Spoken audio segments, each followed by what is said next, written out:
साथियों, क्या आपको मालूम है इस देश में आजादी के बाद पूरे देश का किसान जो अपनी खेती में उत्पाद पैदा करता था उसे बेच नहीं सकता था कहीं। आपको मालूम है कि नहीं मालूम है?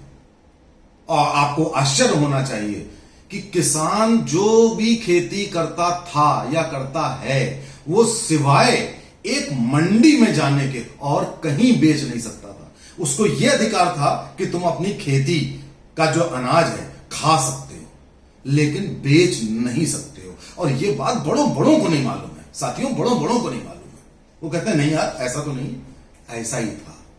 और वो मंडी किसने बनाई थी? कांग्रेस गवर्नमेंट ने एपीएमसी एक्ट के तहत मंडियां बनाई थी ताकि दलाली हो सके, वहां आड़तीये और दलाल बैठ सके। और बैठ करके वो क्या करते थे कि जो किसान लाया बेचारा उसकी आधी अधूरी तौल करी, मन पसंद बिल्कुल वो करके उसका शोषण करते हुए जरा से पैसे वो भी उधार, एक पर्ची काट दी, सब कर दिया। ये सिस्टम चला आ रहा था। उसका परिणाम क्या था कि किसान हमेशा से गरीब, शोषित, वंचित रहा और उसकी राजनीति करते थे ये सारे जितने भी दल थे। अब क्या हुआ कि मोदी सरकार ने, मैं आपको साथियों बताऊं, मैंने 6-7 लेटर्स लिखे अपने प्रधानमंत्री को कि आप ये मंडियां खत्म करिए, एपीएमसी खत्म करिए, क्योंकि 8-8 दलाल होने के कारण किसान को इतना सा मिलता है और जो कंज्यूमर हम आप खरीदते हैं हम इतने पैसे देते हैं। काश किसान को ज्यादा मिले और हमको भी ज्यादा ना देना पड़े। लेकिन साथियों देखिए कि मोदी जी का विजन देखिए, उन्होंने कहा नहीं मंडी रहेगी, जो किसान बेचारा कहीं नहीं जा सकता है मंडी रहेगी। उन्होंने केवल इतना कह दिया कि किसान अपना खेती का सामान, उत्पाद जहां चाहे बेच सकता है। किसान का लड़का पढ़ा लिखा है, वो अपना ऑनलाइन बेच सकता है। तो क्या गलत था? कहीं कुछ गलत नहीं था। एक किसान को एंटरप्रेन्योर बनाने का एक मौका था। लेकिन इस देश में 99.9% लोगों को यह बात मालूम ही नहीं कि किसान अपनी खेती बेच ही नहीं सकता कहीं और। वो गुलाम था इन मंडी के दलालों का। अब क्या हुआ उसका परिणाम कि जब ये बिल बनाए तो किसान को आजाद कर दिया। आजाद में ये नहीं किया कि मंडी जाइए, मंडी अंडी सब कुछ यथावत है, बस एक मार्ग खोल दिया कि भाई आप अपना सामान और भी जगह बेच सकते हैं। क्या गलत है? अब ये सारे दलालों ने सोचा कि यार अगर ऐसा होगा तो किसान कहीं और बेचने लगेगा, तो यार हमारा शोषण। और ये दलाल अरबपति होते हैं साथियों, अरबपति होते हैं। आपने इस आंदोलन में देखा कि किस तरीके से अरबों खरबों रुपया खर्च किया जा चुका है अभी तक। और आप सोचिए आपकी अज्ञानता का फायदा उठा करके इन्होंने किसान आंदोलन कह दिया, जबकि उसमें खालिस्तानी मिल गए, कनाडा की फंडिंग हो गई, उसमें देशद्रोही टुकड़े टुकड़े गैंग वाले आईएसआई से फंडिंग में मिल गए, पीएफआई की फंडिंग हो गई, शाहीन बागिए आ गए इसमें। और धीरे धीरे आपने देखा होगा, मैंने देखा सोशल मीडिया पे कि मेरे साथ के जो सरदार मित्र थे वो बड़े कम्युनल सांप्रदायिक हो गए कि ये सिखों का आंदोलन है।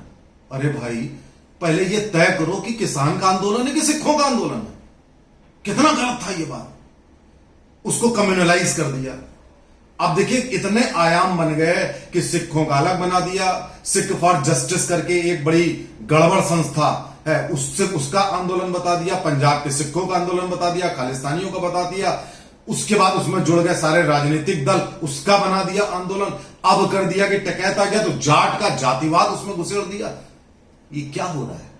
ये सिर्फ एक राष्ट्रवादी सरकार और राष्ट्रवादी लोगों के विरुद्ध ये एक षड्यंत्र है।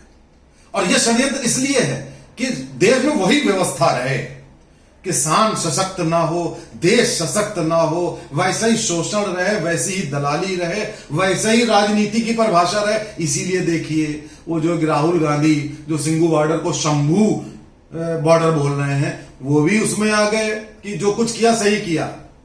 उसमें अपने टोटी भाई भी आ गए, उसमें सारी राजनीतिक दल के लोग उसमें आ गए। इससे साफ जाहिर है कि ये आंदोलन किस लिए हो रहा है और कैसे आप इस देश का और सरकार का सबका नुकसान करना चाहते हैं। उसका फायदा उठाया बाहर के लोगों ने। और वहां पे क्या हुआ? इजरायली एम्बेसी के बाहर ब्लास्ट हुआ। 26 तारीख को आपने देश की अस्मिता को चकनाचूर कर दिया और 29 तारीख को ब्लास्ट हो गया बिल्कुल वहीं पे इंडिया गेट के पास। अब आप बताइए ये कौन लोग हैं ये देश के दुश्मन है, एक जमाने से देश के दुश्मन है। और ये दुश्मन कोई वहीं पर नहीं है, ये हमारे आपके बीच में भी है, ये सोशल मीडिया पे भी है। सोशल मीडिया पे मैं तो हैरान हूं उन सरदार मित्रों को, डॉक्टर्स, इंजीनियर्स, उनको देख करके कि वो साहब बिल्कुल अंधे हो गए कि भाई साहब सिखों का है, सरदारों का है, उनमें खालिस्तानी कोई है नहीं। अजीब हाल है आपका। आप अगर इस तरीके से अंधानुकरण करके आपको कोई ज्ञान ही ना हो कि देश में क्या व्यवस्था थी, किसान को कैसे सशक्त किया जा रहा था, और आप इस तरीके से अगर आप पक्षपात करते हैं तो आप जितनी आपकी आलोचना की जाए कम है। साथियों, इस बात को जानिए और लोगों को बताइए कि किसान को सशक्त करने के लिए ये 3 बिल मोदी जी लाए थे।